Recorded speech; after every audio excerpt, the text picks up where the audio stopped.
Hey everyone, it's Mike. I had just a fantastic week last week, spending some time in Nashville, Tennessee at the SHRM Talent Management Conference. During that conference, I had the opportunity to present about a subject matter that really is kind of evergreen. And that conversation was about performance management. My little spin on it is performance management in the age of empathy, where we do talk about the importance of humanity. We do talk about the importance of humanizing oneself as a leader, even in the performance management process. As part of that conversation, unfortunately, we touched on the termination event itself. And it kind of took me back to a movie from 2009 called Up in the Air. This was a movie starring George Clooney, Anna Kendrick, and J.K. Simmons, before J.K. Simmons was J.K. Simmons, before the movie Whiplash came out. And the A-plot of Up in the Air is that George Clooney is a consultant, and he travels all over the country firing people. And he does it with a humanity, and he does it with an empathy, and he does it in a way that cushions the blow really as much as possible. And Anna Kendrick is the wunderkind who comes in and tries to revolutionize the process. And in so doing, she kind of sucks the humanity out of what is as human and as personal an event as can happen to a person.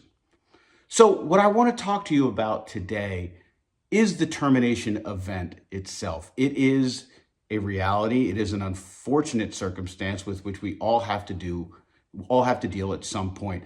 But there are things that people are inclined to say during the course of a termination meeting that I'm begging you, please, not to say. They are all designed to make you, as the person conducting the termination, to feel better. And respectfully, this has nothing to do with you.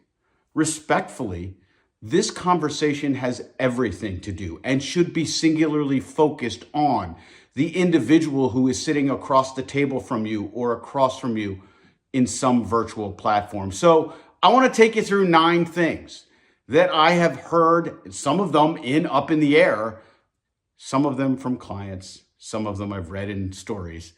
9 things that you want to say during the course of a termination meeting. I'm begging you, don't say them. Dying to say them. Don't say them. It is all sanctimonious crap designed to make one person feel better. And once again, this situation has nothing to do with you. Number 1, we had no choice but to terminate you. Sure you did. What was that other thing the person thinks?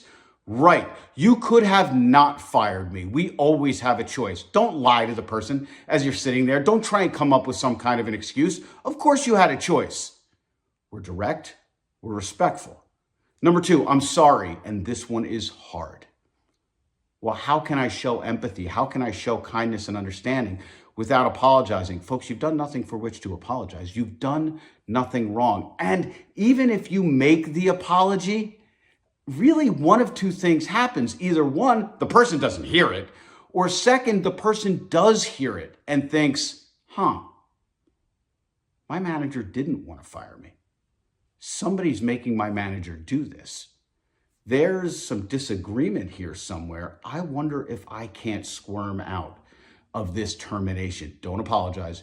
You've done nothing wrong. Number 3, it had, for example, nothing to do with your performance when, it did have to do with your performance. In fact, the verbal warning followed by a confirmation of a verbal warning, the written warning, and the final written warning all dealt with performance. But you're sitting there last night thinking, oh my goodness, I really like Mike. I don't want to fire Mike.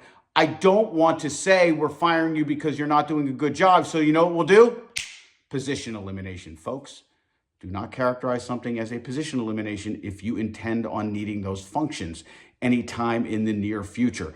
When you start changing the articulation for the termination, you end up getting into the realm of what is called pretext. And pretext is that the employer's articulated reason for doing what it did is not worthy of belief. Why does that matter? Because an employee or a former employee can prove discrimination by proving the articulated reason was pretextual, that you did not give the person the real reason. You lied, and your articulation is no longer worthy of belief.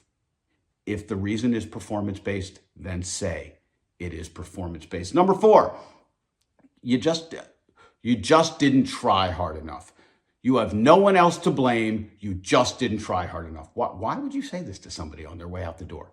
Why would you be a jerk on their way out the door? There is a mantra, I believe, by which all leaders should lead. And that is very simply, the more respect with which you treat people while they are with you, the less likely you are to hear from them when they are gone. Let me say that in my uber cynical lawyer way.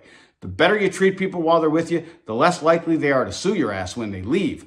Why would you be a jerk to somebody on their way out the door? It's not just not nice. You might have bought yourself a claim just because you insisted on being kind of unpleasant. Someday you'll thank me when you find a job that matches your obvious gifts. Oh yeah, right out of a letter written to somebody very close to me upon his termination. Someday you'll thank me when you find a job that matches your obvious gifts. Oh, okay, well, sure. When that happens, I'll send you a nice handwritten note and perhaps a fruit basket. But if for the time being, well, I can't make my mortgage payment and I can't make my car payment, but fret not, you'll be getting that fruit basket and a nice handwritten note. I know how you feel. Really.